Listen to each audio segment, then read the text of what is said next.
اب ہم اپنے لیسن نمبر 4 کو دیکھ رہے ہیں جو آبجیکٹ ٹرمینالوجی کا لیسن ہے، یعنی جو ڈرائنگز یا جو السٹریشنز ہم کورل ڈرا میں بناتے ہیں ان سے متعلق کون سی ایسی اصطلاحات ہیں، کون سی ایسی ٹرمز ہیں جو ہمیں جاننا ضروری ہے۔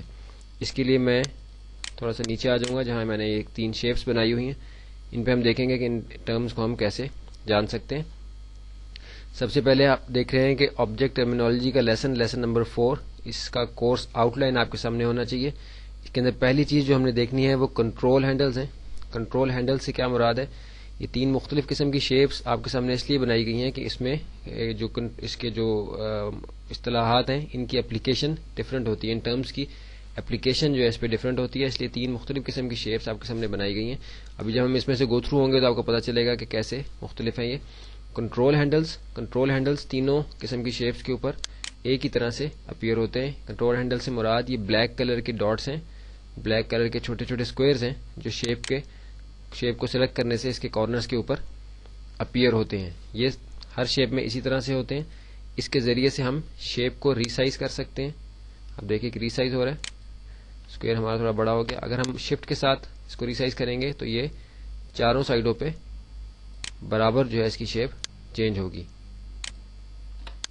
اگر اسکوئر پہ آ کے ہم اسی طرح سے کریں تو آپ دیکھیے کہ اسکوئر شفٹ کے ساتھ چاروں سائڈوں پہ ایک جتنا بڑا یا چھوٹا ہوگا، اور اگر ایک سائڈ سے کریں گے تو اس سائڈ کی طرف جو ہے صرف اس کی شیپ جو ہے وہ چینج ہوگی۔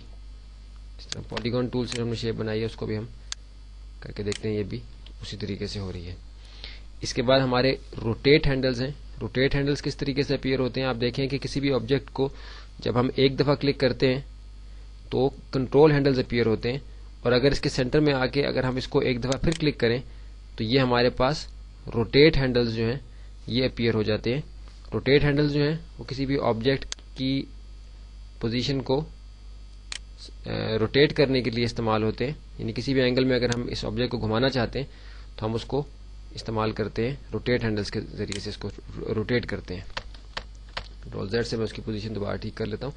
سرکل پہ آئے، سرکل پہ آپ دیکھیں کہ روٹیٹ ہینڈلز کے ذریعے سے اگر میں اس کو روٹیٹ کروں گا تو ظاہر ہے اس پہ فرق نظر نہیں آئے گا، کیونکہ یہ سرکل ہی ہے اور روٹیٹ ہو کے بھی یہ سرکل ہی رہے گا، اس لیے اس کی پوزیشن میں مجھے کوئی فرق نظر نہیں آ رہا۔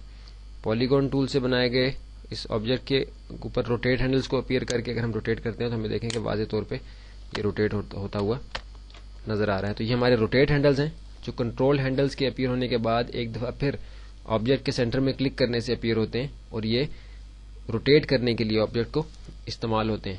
اس کے بعد ہمارے اسکویز اینڈ اسکوش ہینڈلز ہیں جو آبجیکٹ کو ورٹیکل یا ہاریزونٹل پریس کرنے کے لیے استعمال ہوتے ہیں۔ ایک مختلف قسم کا افیکٹ اس پہ اپیئر ہوتا ہے۔ آپ دیکھیے کہ جب ہم کسی آبجیکٹ کو ایک دفعہ سلیکٹ کرتے ہیں تو ہمارے پاس کنٹرول ہینڈلز آتے ہیں، جب دوبارہ اس پہ کلک کرتے ہیں تو ہمارے پاس روٹیٹ ہینڈلز آتے ہیں، اور روٹیٹ ہینڈلز یہ کارنرز کے اوپر ہیں، اور اسکویز اینڈ اسکوش ہینڈلز جو ہیں ہمارے ان پوزیشنز کے سینٹر میں ہیں، یعنی کارنرز کے سینٹر میں، ہر کارنر کے سینٹر میں horizontal vertical squeeze and squash handles ہیں۔ یہ کس طریقے سے کام کرتے ہیں؟ آپ دیکھیے کہ اس پہ میں اگر اپنے ماؤس کو لاتا ہوں تو میرا ماؤس کا کرسر جو ہے وہ چینج ہو جاتا ہے، اور یہ دیکھیے کہ اس سے اسکویز اینڈ اسکوش کی تبدیلی شیپ کے اندر جو ہے واقع ہوتی ہے۔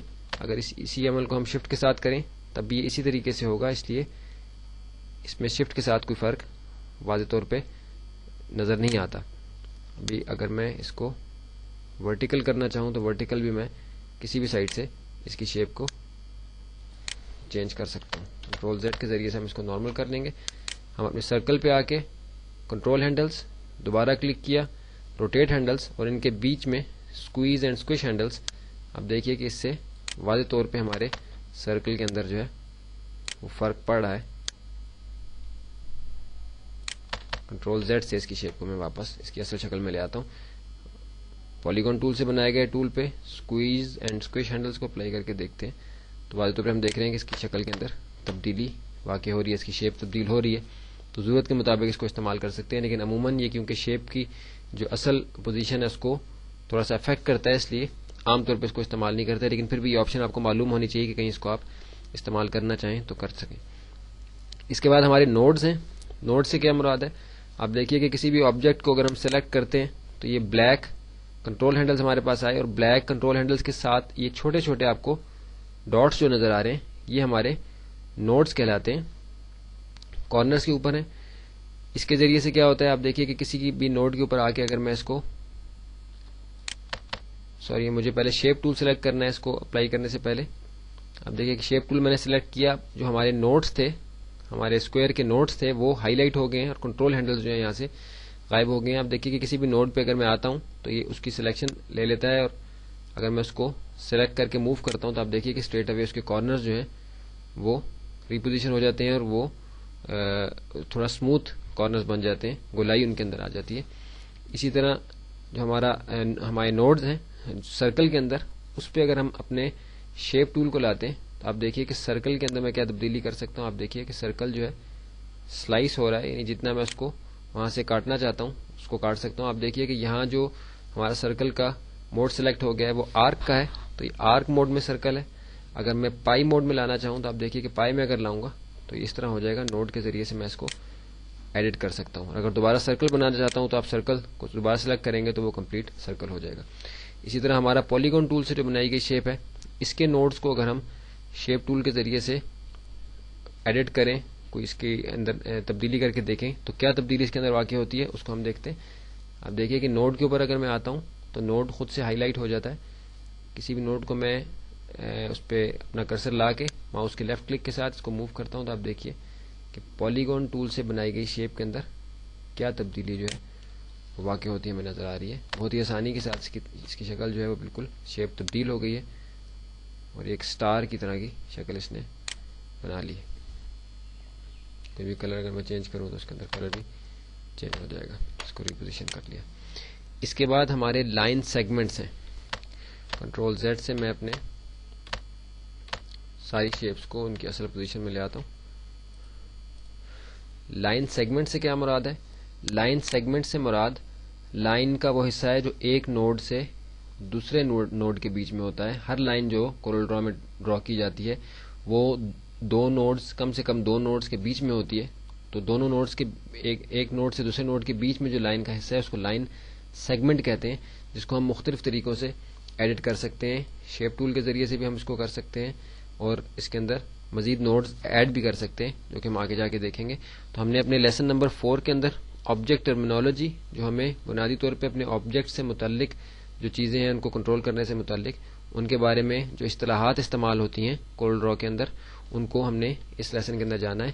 اور یہاں میں پھر ایک دفعہ بتا دوں کہ جو کورل ڈرا 9 استعمال کر رہے ہیں، یعنی جو نسبتاً پرانا ورژن ہے کورل ڈرا X4 سے، ان کے لیے بھی ساری ٹرمینالوجیز اسی طرح سے ہیں جیسے کہ ہمیں ابھی کورل ڈرا X4 کے اندر ہی نظر آ رہی ہیں. تو جہاں کوئی ایسا مسئلہ ہے کہ جو کورل ڈرا 9 کے اندر جانا ضروری ہے اس کو ہم کورل ڈرا 9 میں دیکھیں گے، اور جو کورل ڈرا X4 کے اندر اور کورل ڈرا 9 کے اندر ایک جیسی چیزیں ان کو ہم کورل ڈرا X4 کے اوپر ریکور کریں گے، تاکہ اگر آپ کورل ڈرا X4 استعمال کر رہے ہیں تو آپ کو کوئی مشکل پیش نہ آئے، اور اگر آپ کورل ڈرا 9 استعمال کر رہے ہیں تو اس کے اندر اگر کوئی ایسی تبدیلی ہوئی تو اس کو ہم اس طریقے سے واضح کریں گے. اب ہم چلتے ہیں اپنے اگلے لیسن کی طرف.